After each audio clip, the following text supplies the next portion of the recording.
Attention mga SSS pensioners, unang araw ngayon ng buwan ng Nobyembre 2024. Kaya naman, narito na ang mga dapat niyong abangan bilang pensyonado ngayong buwan ng Nobyembre. Pakinggan hanggang sa dulo para malaman ninyo ito.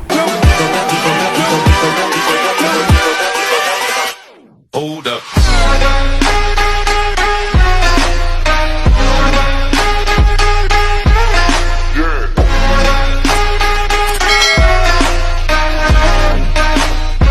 Hello mga ka-vlogs! Welcome dito sa aking YouTube channel. Magandang araw po sa lahat ng mga manonood. Saan po kayong dako sa mundo? Kumusta mga ka-vlogs? Well, unang araw tayo ngayon ng buwan ng Nobyembre 2024.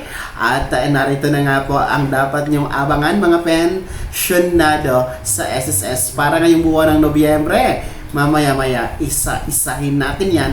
Mahalaga ito mga ka-vlogs. Bago ang lahat, kung bago ka pa lang dito sa aking YouTube channel, o di kaya hindi ka pa nakasubscribe, click nyo muna ang ating subscribe button na nasa baba. Huwag nyo kalimutan na pindutin ang notification bell. Ilagay nyo po sa all para naman updated kayo sa lahat ng mga videos na i-upload ko. Gaya nga ng sinabi ko mga pensyonado ng SSS, ngayon po ay araw ng Biyernes, unang araw ng buwan ng Nobyembre 2024. Today is November 1 at meron po tayong mga dapat abangan na mga mahahalagang bagay, importanteng mangyayari para ngayong buwan ng Nobyembre. Una na dyan para sa ating mga second batch SSS pensioners, yung meron pong petsa ng kapanganakan or date of contingency mula 16th to last day of the month, dahil ang original crediting schedule ng inyong pensyon ay November 16.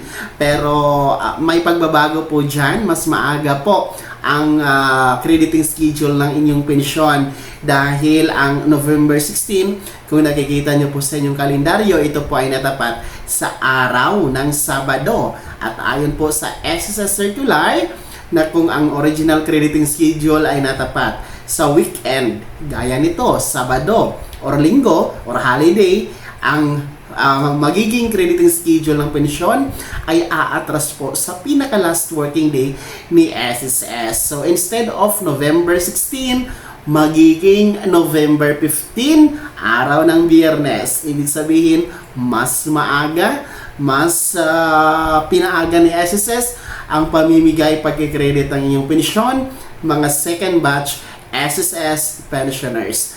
Yung ating mga first batch, hindi ko na sinali kasi kahit November 1 ngayon, kasi every first day of the month naman po yung kanilang original crediting schedule every month. So supposed to be ngayon November 1 po ang mga first batch, yung merong petsa ng kapanganakan or date of contingency na 1st to 15th day of the month. Pero holiday kasi ngayon, national holiday. Ginugunita po natin ang pagpanaw ng ating mga mahal sa buhay. Undas po ngayon hanggang bukas. So, umatras po sila kahapon. Advance din po ang ating mga first batch SSS pensioners. Instead of ngayon, November 1, kahapon nangyari ang crediting October 31. Mas pinaaga din po mga first batch pensionado. So pangalawa po, mahalagang mangyayari ngayong Nobyembre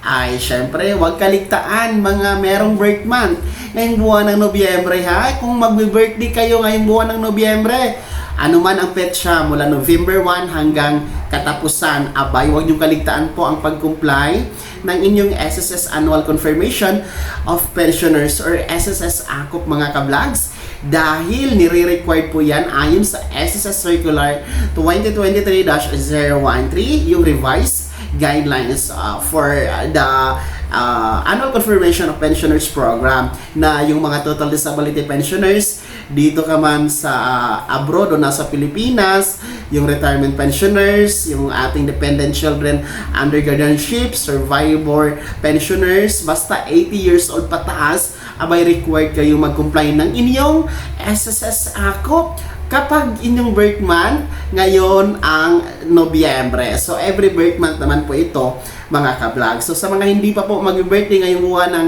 Nobyembre, ay okay lang, wag muna no. Antayin nyo po ang inyong birth month. Ang sinasabi lang po natin, yung meron pong birth month, magsiselebrate, mga birthday celebrant ngayong buwan ng Nobyembre, huwag niyo pong kalimutan ang inyong compliance sa AKOP. Mas mabuti, simulan ninyo ngayong Lunes, no? Kasi holiday ngayon, Sabado bukas. So, magre-resume sa SSS po is November 4 ngayong Lunes. So, simulan nyo na para hindi nyo makaligtaan. Kasi sakit natin ng mga Pinoy, doon na tayo sa deadline, doon na tayo sa 1 week bago ang deadline, 3 days bago ang deadline. Eh, ang nangyayari, naabutan tayo sa deadline.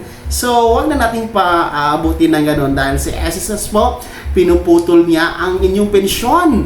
Nako po ha, pinuputol niya po ang pensyon kapag hindi kayo nakapag-akop sa mismong birth month ninyo, mga 80 years old pataas, pensionado. Hindi po kasali ha, ang mga 79 years old to 60 years old na pensionado, hindi po kayo kasali.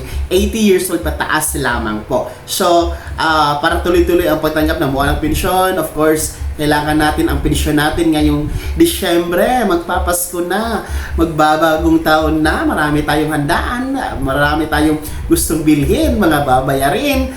Yan, kailangan natin ang pensyon. Kaya huwag kaligtaan ang AKOP dahil importante ito para tuloy-tuloy ang pagtanggap na inyong buwan ng pensyon kay SSS. Kaya naman mga SSS pensionado ha, yun po ang ating paunang importanteng mensahe sa inyo para ngayong buwan ng Nobyembre, huwag ninyong kaligtaan iyon. So, sino po ba sa inyo dito ang kabilang sa second batch? Ayan, i-comment nyo po sa comment section na nasa baba dahil advance ang inyong pagtanggap ng pensyon. Instead of November 16, magiging November 15. At sino din po ba sa inyo ang merong birth month magse-celebrate ngayong buwan ng Nobyembre? Abay, advance, happy birthday or happy birthday sa inyo. Huwag kaligtaan na i-commento sa comment section na nasa baba kung birthday celebrant kayo ngayong Nobyembre at huwag kaligtaan din po na i-comply ang SSS AKOP. Bago ko matapos sa video na to, kung gusto niyo pong sumuporta sa aking YouTube channel, maaari niyo pong i-click ang ating super thanks button na nasa baba. Sa mga gusto maging miyembro, pwede po i-click niyo po ang ating join button. Maraming perks dyan mga ka-vlogs. Sana'y naging gabay ang video na to kahit paano na pag-uusapan natin ang mga mahalagang bagay-bagay na may kinalaman sa pagiging miyembro, beneficiaryo at pensionado sa SSS. Kung hindi ka pa nakasubscribe dito sa aking YouTube channel, maaari niyo nang i-click ang ating subscribe button na nasa baba. Huwag yung kalimutan na pindutin ang notification bell. Ilagay niyo po sa all para naman updated kayo sa lahat ng mga videos na i-upload ko. Maaari niyo din i-like ang video na to. Kung meron ka pang mga katanungan, maaari niyo i-komento sa comment section na nasa baba. Paki-follow na din po ang aking official Facebook page na nasa screen niyo. Muli po, ako si Daniel Timpango na nagsasabing dito sa aking YouTube channel, Pawang Katotohanan at lahat totoo lamang.